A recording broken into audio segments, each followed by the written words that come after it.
Salutare și bine v-am găsit la un episod. Eu sunt Robertul Pro și voi sunteți pe canalul Robertul Pro.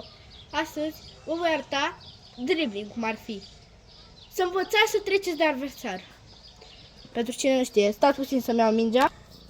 Și între timp ce mi-am luat mingea, pisica mea s-a urcat aproape pe telefonul meu. Iar trebuie să iau mingea. Uitați-o și voi. Uitați-o și voi. Ce face? Nu înțeleg, dar se urcă pe telefonul meu cu fiere de păr, oleu. Bun, stați puțin să iau mingea. Bun, am luat mingea, e aici. Iar acum mă îndepărtez. Dar pisica mea nu știu ce face, dar linge podeaua. M-am arătat și voi. Bun, prima schemă este rulare. Dați așa, piu, și încercați să întoarceți cum ar fi. Piu, piu. Piu, piu. Ați înțeles, da? Bun, iar acum o să fac viteza acest lucru. Hai, mi-e și mie. Trebuie să învățați bine să faceți. O să mic. Bun, ați înțeles, da? Deci vă duceți așa și o reveniți. Așa și o duceți înapoi. Eu nu pot să fac așa, să duc. Apoi, dar mă pierd de mici. Voi cum puteți. Vreți să vă duceți în dreapta și să reveniți în stânga, faceți așa cum fac eu. Vreți să vă duceți în stânga și să reveniți în dreapta, faceți cum vreți. Efectiv. Bun.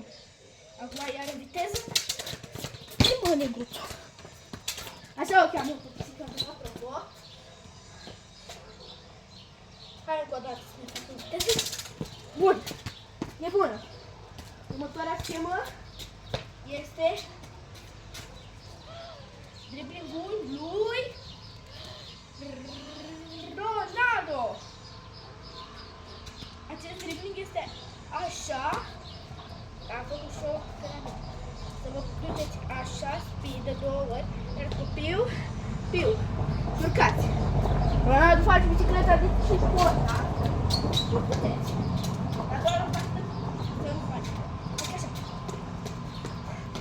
Dacă trebuie să prindă și mingea un pic.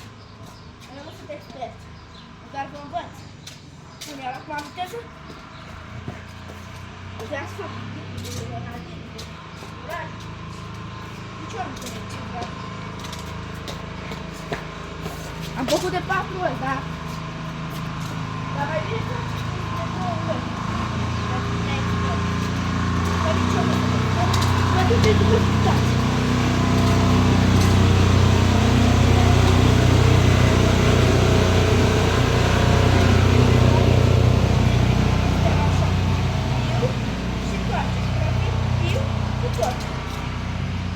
Așteptați partea asta așa, sau dacă vreți, dați dreptul așa și o dați înapoi.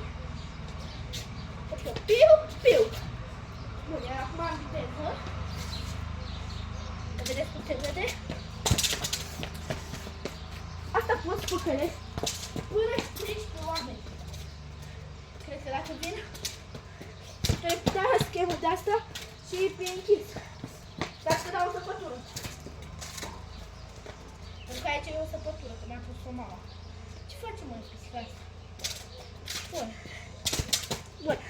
Dați să nu-i dăm pe coadă. Încă o dată, ca să fac în viteză mai mare.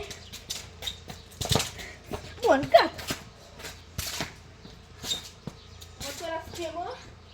Asta nu e de driblat. Asta e să-i dai mingea peste capul adversar. Adică brazilianca.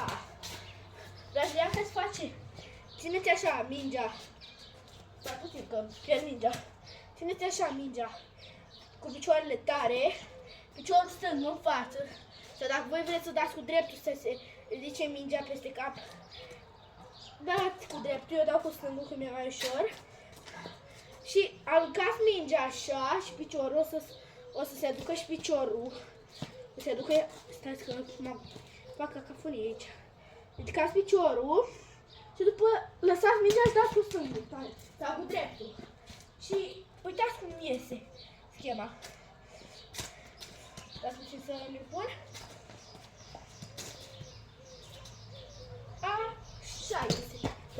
și să faceți bine. Așa ți este prima oară.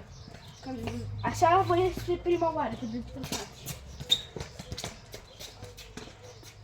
Bun. Hai încă o dată. Bun, cam așa ar trebui să vă ia. Iar dacă vreți să faceți o nebunie, faceți așa. Dar n-am mai făcut astea din clasa 4. Eu nici măcar nu sunt clasa 4. Încă o dată. Intram cos. Bun, cam atât a fost cu acest episod. Eu sunt Robertul Pro și pa, pa!